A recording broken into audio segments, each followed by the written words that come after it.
Hello everyone, welcome back into this channel. So in this video I would like to show you the way how to export your Apple Notes documents into a PDF so that you can print them into the physical paper, so you can submit them into your teacher, your supervisor, or anyone it is.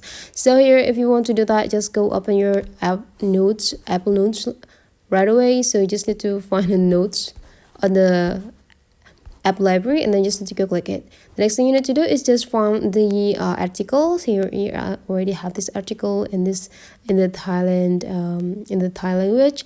So to export these articles into the PDF, it's so simple. You just need to go click at this share button, and right after that there will be several options here. So you just need to scrolling down, and then you just need to go click this print.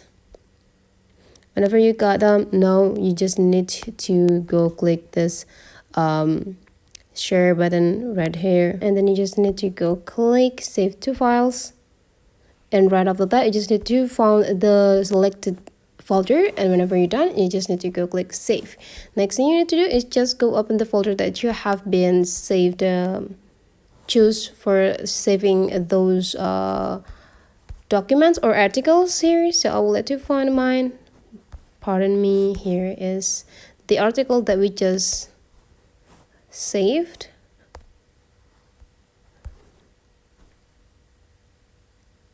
So this is the article, it's already in a PDF format. So that is the way how to export your Apple Notes document into the PDF. Hopefully this tutorial today is useful for you. Thank you for watching, and I'll like to see you for the next tutorial.